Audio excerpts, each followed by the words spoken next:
En este miércoles recemos con el Evangelio según San Lucas, en el nombre del Padre, y del Hijo, y del Espíritu Santo.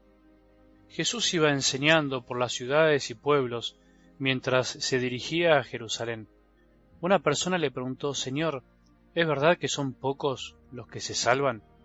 Él respondió: traten de entrar por la puerta estrecha, porque les aseguro que muchos querrán entrar y no lo conseguirán. En cuanto el dueño de casa se levante y cierre la puerta, ustedes desde afuera se pondrán a golpear la puerta diciendo: Señor, ábrenos. Y él les responderá: no sé de dónde son ustedes. Entonces comenzarán a decir: hemos comido y bebido contigo, y tú enseñaste en nuestras plazas. Pero él les dirá: no sé de dónde son ustedes, apártense de mí todos los que hacen el mal. Allí habrá llantos y rechinar de dientes, cuando vean a Abraham, a Isaac, a Jacob y a todos los profetas del reino de Dios, y ustedes sean arrojados afuera. Y vendrán muchos de oriente y de occidente, del norte y del sur, a ocupar su lugar en el banquete del reino de Dios. Hay algunos que son los últimos, y serán los primeros, y hay otros que son los primeros, y serán los últimos. Palabra del Señor.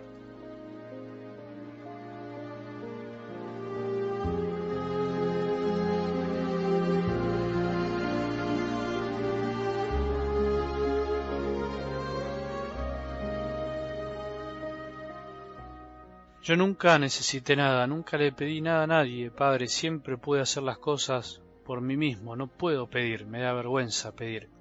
Me decía una vez un hombre casado con hijos que por una injusticia había perdido su trabajo y estaba pasando una situación bastante difícil. Era entendible, es muy complicado pasar de una situación de independencia y de aparente no necesidad a darse cuenta que no podemos solos, que en definitiva, aunque no nos demos cuenta, de un modo o de otro dependemos de los demás, o mejor dicho, necesitamos de los otros. Este hombre se acercó esa vez para decirme que ya no tenía fe, que ya no creía en Dios por todo lo que le había pasado, porque él no había hecho nada malo, no había robado ni había sido corrupto, que sencillamente por una cuestión política lo habían despedido y ahora estaba con un juicio a cuestas. Difícil, injusto, pero en el fondo nada nuevo bajo el sol, y además de yapa, esos que antes estaban cerca de él cuando tenía poder, ahora ya no estaban más, no se acercaban a ayudarlo. Cuando creemos que no necesitamos nada de nadie, nos guste o no, estamos un poco ciegos, como los discípulos y esa multitud que seguía a Jesús y pretendía callar al necesitado, a Bartimeo. Solo el que se da cuenta que siempre necesita algo de Dios y de los demás, en el fondo es el que ve, el que no está ciego. Podemos estar económicamente un poco mejor o peor, con buena salud o no tanto. Eso en realidad a la hora de la fe, de la confianza de Jesús, es un poco anecdótico.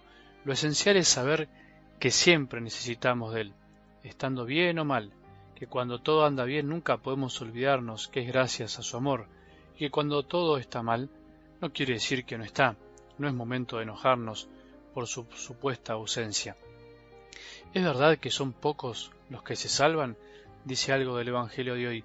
¿Es verdad lo que dicen algunos, que la puerta es angosta y son pocos los que van a pasar? Hoy la pregunta, por el contexto en que vivimos y la extremada confianza en que da todo lo mismo con tal de que sea feliz, podríamos pensar que la pregunta a Jesús podría ser al revés. ¿Es verdad que son muchos los que se van a salvar? ¿Es verdad que en el fondo da lo mismo todo y que al final todos vamos a pasar por una puerta bien ancha, como si no importara nada de lo que hayamos hecho? En realidad, da lo mismo cualquiera de las dos preguntas, no es lo importante. Creo que Jesús hubiese contestado lo mismo ante las dos preguntas, ante los que temen y piensan que serán pocos los salvados, y a los que confían demasiado y están convencidos de que todos nos salvaremos, hagamos lo que hagamos. Ninguna de las dos preguntas va al fondo de lo que Jesús nos vino a proponer. Hoy vuelve a resonar en el Evangelio eso de que no siempre el que parece y se cree el primero lo será finalmente, y al revés. Muchas veces el que parece ser el último, el que no cuenta, terminará siendo el primero.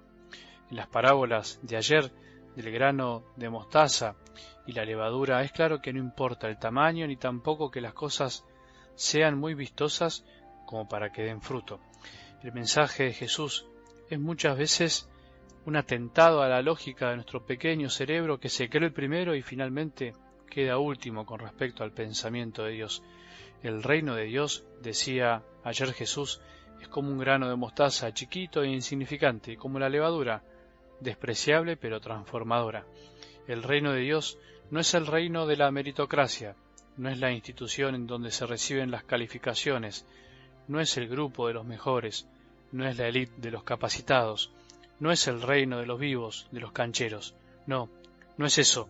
¿Cuándo se nos meterá en nuestro pequeño cerebro esa idea?